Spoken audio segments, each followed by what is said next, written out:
A paz do Senhor Jesus. Eu gostaria de, primeiramente, fazer uma reflexão sobre este título, Quer Vencer? Quem, afinal, não quer vencer?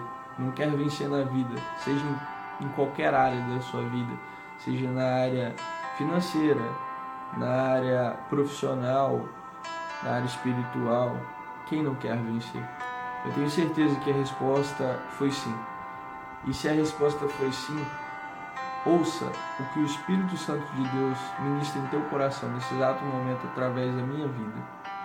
Eu gostaria de dividir algo da parte de Deus com vocês que encontra-se na carta aos Hebreus, capítulo de número 4, versículo de número 16.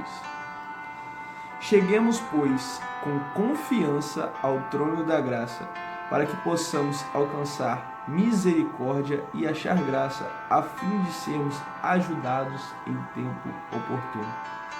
O tempo oportuno de sermos ajudados pelo Senhor é hoje, é agora.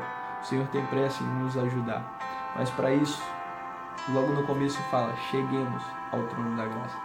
Como devemos chegar? Através da oração. Através da oração, alcançamos uma comunhão com o Senhor. O que é comunhão? Comunhão é uma espécie de intimidade. Você tem comunhão com as pessoas que você tem intimidade. A comunhão é uma identificação, uma combinação. Como você vai se identificar com uma pessoa, como você vai combinar com uma pessoa se você não a conhece, se você não conversa com ela, se você não sabe mais profundo sobre aquela pessoa. Por isso nós devemos orar. Por isso o título foi Quer Ser Vencedor?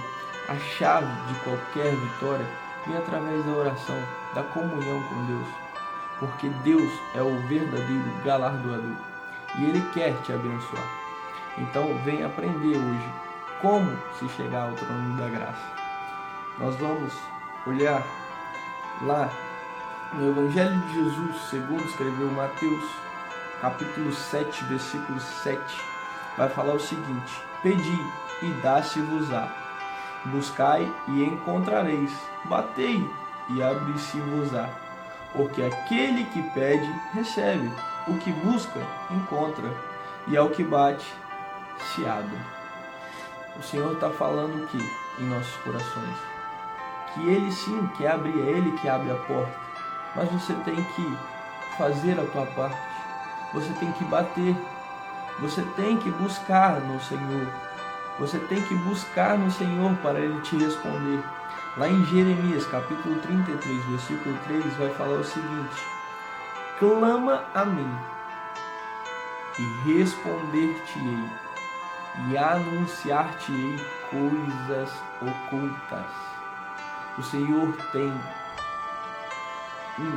algo a mais para cada um de nós, um secreto para cada um de nós, algo individual para cada um de nós.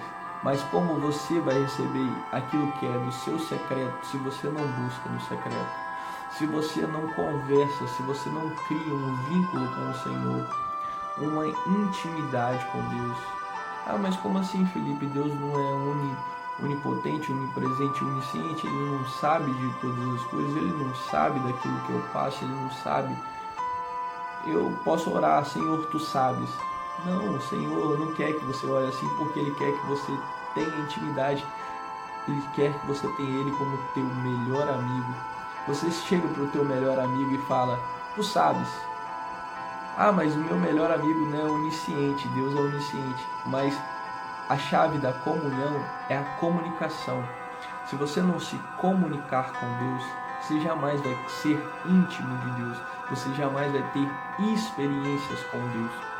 Se nós pegarmos lá em 1 Tessalonicenses, capítulo 5, versículo 17, vai falar: orai sem cessar. Nós devemos buscar orar diariamente, constantemente, porque o Senhor tem coisas novas a nos apresentar diariamente e constantemente. O Senhor quer agir e operar em todas as nossas causas, em todas as áreas da nossa vida, mas para isso nós devemos fazer a nossa parte.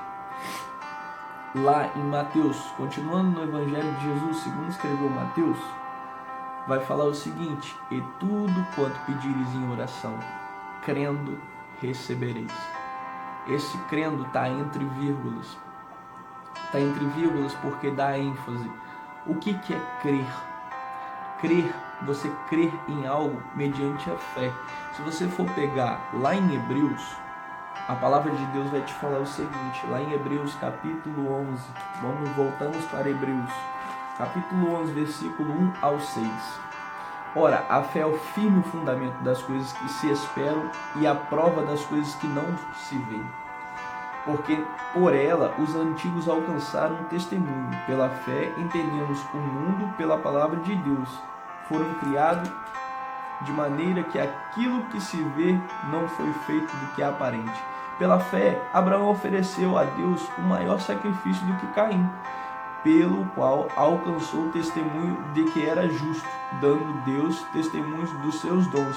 E por ela, depois de morto, ainda fala. Pela fé, Enoque foi transladado para não ver a morte e não foi achado, porque Deus o transladara, visto como antes da sua transladação alcançou o seu testemunho de agradar a Deus. Ora, sem fé é impossível agradar-lhe, porque é necessário que aquele que se aproxima de Deus creia que ele existe e que é galardoador dos que o buscam.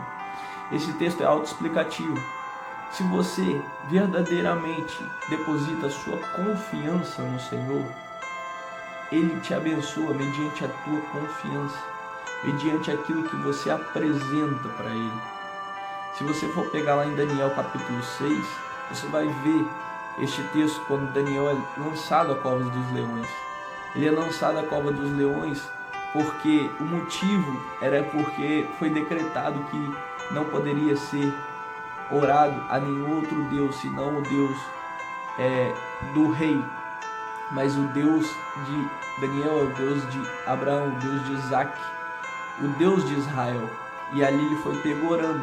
E por isso, depois daquele decreto, ele foi condenado à cova dos leões. E o mesmo motivo pelo qual ele foi condenado, ele foi salvo. Porque Daniel era um homem de oração. Ele orava no mínimo 3 vezes durante o dia. E através das orações de Daniel, Deus enviou que o anjo fechasse a boca dos leões. O que eu quero te dizer com isso? Através da tua oração, aquilo que é o motivo de você ser morto, aquilo que é o motivo de você ser levado à cova dos leões, levado às suas dificuldades, mediante a tua oração, Deus te tira dali, Deus te livra dentro da cova. Aleluia, louvado seja o nome do Senhor. Jesus, se nós formos olhar para escolher os 12 discípulos, lá em Lucas capítulo 6, versículo 12, antes de escolher os 12 discípulos, ele orou. Se nós formos ver Jesus no Getsemane, ele, antes de ser crucificado, antes de ser entregue para a crucificação, em Mateus capítulo 26, versículo 36, ele estava orando no Getsemane. Por quê? Porque a oração dá a preparação para nós passarmos perante as dificuldades, passarmos junto com o Senhor, com a força do Senhor. Então eu não sei o que você está passando, eu não sei qual a prova, qual a luta que você está passando, mas Deus manda te dizer que Ele passa contigo. Ele só quer que você venha até Ele, Ele só quer que você abra o teu coração e crie uma intimidade para que Ele venha falar no profundo, no secreto, no teu coração, revelar grandes coisas e grandes experiências. É isso que eu tenho que te falar, para te falar da parte do Senhor, que você venha entregar verdadeiramente o teu coração. Amém?